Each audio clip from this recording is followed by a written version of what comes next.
BTC কেন 64,300 এর level থেকে রিজেকশন নিল? যদি আপনিও না জেনে থাকেন অবশ্যই তাহলে আমাদের ভিডিওগুলো রেগুলার ফলো করা শুরু করেন, বিকজ আমি অলরেডি আপনাদেরকে লাস্ট 3 4 5টি ভিডিওতে আমি প্রতিদিন আপনাদেরকে এই লেভেলটির কথা বলেছি 64,300-এর, যে এখান থেকে আমি হাই লাইকলি এক্সপেক্ট করতেছিলাম যে মার্কেটে এই লেভেলটি থেকে রিজেকশন নিবেই নিবে।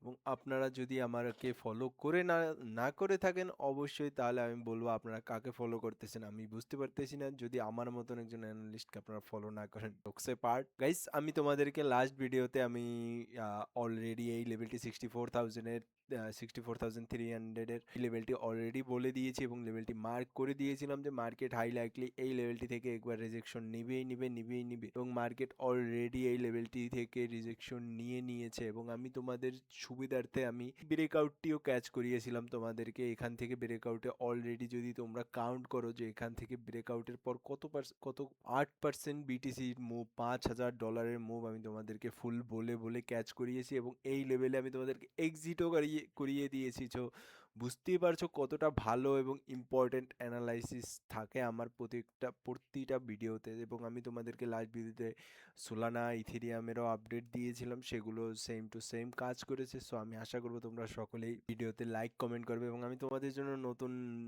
কোর্স নিয়ে আসতেছি, সেটির কাজ অলরেডি স্টার্ট হয়ে গিয়েছে। সো আমি আশা করবো তোমরা সকলেই নিজেরা আমাকে কমেন্ট সেকশনে জানাবে যে ভাই আমাদের তোমাদের কি অ্যানালাইসিস দরকার, কোন অ্যাসেট ক্লাসের উপরে আমি আমার অ্যানালাইসিস ভিডিওগুলো বানিয়ে যাতে তোমরা নিজেদের জন্য কিছুটা সুবিধা হয়। সো অবশ্যই কমেন্ট সেকশনে আমাকে জানাবে।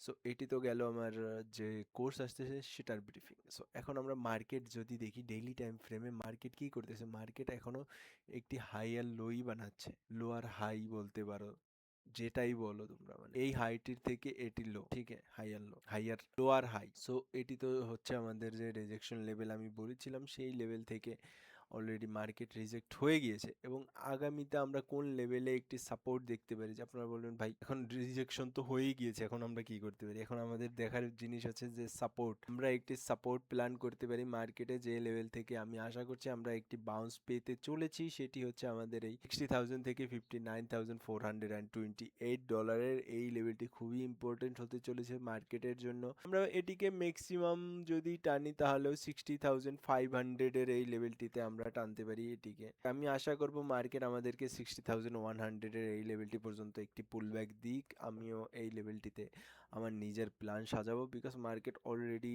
$5,000-7,000-এর মুভ দিয়ে দিয়েছে। সো আমি মনে করতেছি না যে আমরা এখন আরো হাইয়ার হাইতে যাব। কিছুটা পুল ব্যাক তো আসুক মার্কেটে যদি কিছুটা পুল ব্যাক আসে তাহলে আমরা আমাদের প্ল্যানগুলো আরো ভালো সাজাতে পারবো আগামীর ভিডিওগুলোতে, আগামীর বাইং, সেলিং, লং, শর্ট সব কিছুতেই আমরা আরো বেশি ভালো করে প্ল্যান সাজাতে পারবো বিটকয়েনের জন্য। যদি বিটকয়েন, বাট আমরা যদি 1 আওয়ার টাইম ফ্রেমে যাই, 1 আওয়ার টাইম ফ্রেমে already we are in support guys. So আমাদের এই সাপোর্টটি খুবই ইম্পর্টেন্ট সাপোর্ট হতে চলেছে এবং এটি যদি ব্রেকডাউন হয়ে যায় তাহলে বুঝতে পারবে যে আমাদের মার্কেট আমাদের নিজেদের যে অ্যানালাইসিস লেভেল রয়েছে সেই লেভেল পর্যন্ত চলে আসবে। এবং আমি আশা করছি তোমরাও সকলে নিজেদের চার্টে এই লেভেলগুলো মার্ক করে নিয়েছো অলরেডি। সো এটি তো ছিল আমার বিটকয়েনের আপডেট।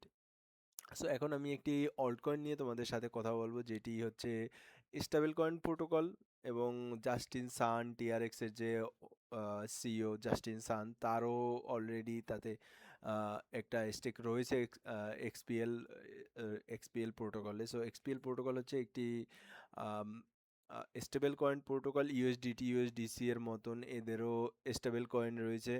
সো বুঝতেই পারছো কতটা ইম্পর্ট্যান্ট এবং চার্ট অলরেডি অনেকটাই নিচে চলে এসেছে, দেখতেই পাচ্ছ এসে এখন মার্কেট কি করতেছে, মার্কেট এখন এসে এই লেভেলে এসে একটি। সো গাইস আমরা চলে এসেছি এক্সপিএল এর চার্ট নিয়ে। এক্সপিএল একটি stable coin protocol, USDT USDC যেরকমের স্টেবল কয়েন, এটিও এক্সপিএল এরও প্লাজমারন নিজেদের একটি স্টেবল কয়েন রয়েছে। এবং এখানে জাস্টিন সানেরও একটি স্টেক রয়েছে। জাস্টিন সান হচ্ছে টিআরএক্স এর যে সিইও, তিনি। সো বুঝতে পারছো কতটা ইম্পর্টেন্ট হতে চলেছে এই অ্যানালাইসিসটি, এবং এটি হবে আমাদের খুবই ইম্পর্টেন্ট অ্যানালাইসিস। বিকজ আমরা যদি এক্সপিএল এর চার্ট দেখি, এক্সপিএল কি করেছে, এক্সপিএল একটি রেঞ্জে মুভ করতেছে, কখনো এখানে গিয়ে রিজেকশন নিচ্ছে, কখনো বা এখান থেকে বাউন্স নিচ্ছে। সো এই যে রেঞ্জটি মার্কেটের, এই রেঞ্জটি খুবই একটি ভালো রেঞ্জ। যেখানে যদি আপনি শিখে যান যে এই রেঞ্জটি কি করে ক্যাচ করতে হবে, তাহলে আপনার জন্য অনেকটাই ভালো হতে চলেছে। বিকজ আপনি যদি মার্কেটের এই রেঞ্জটি, আমি আজকে আপনাদের জন্য মার্ক করে দেবো যে এই রেঞ্জটি 0.15-এর উপর যদি আপনারা এক্সপিএল ব্রেকআউট করে দেন, একটি আপনাদেরকে পুল ব্যাক দেয়, আমি আপনাদেরকে দেখাচ্ছি কী রকমের আমি এক্সপেক্ট করতেছি যদি এক্সপিএল এই লেভেলটি ব্রেকআউট করে দেন, এখানে একটি পুল ব্যাক দেয়, আমরা এই লেভেলটিতে আমাদের বাইং প্ল্যান, স্পট প্ল্যান সব কিছু আমরা এই লেভেলটিতে সাজাতে পারি। যখন মার্কেট একটি পুল ব্যাক দিবে, নট অন লাইক এখান থেকে ব্রেকআউট হচ্ছে, আমরা এই ব্রেকআউট লেভেলেই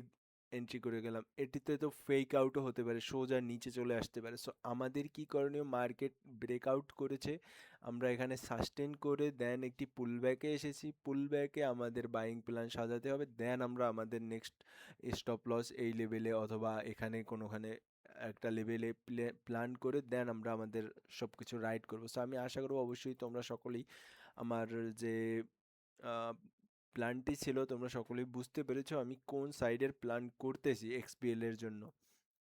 সো এটি ছিল আমার আজকের এক্সপিএল এর আপডেট, এবং আমি তোমাদেরকে বলবো অবশ্যই তোমরা এক্সপিএলকে বেশি নজরে রাখো এবং নিজেদের চার্টে অবশ্যই এক্সপিএল এর সকল লেভেলগুলো মার্ক করে রাখো। সো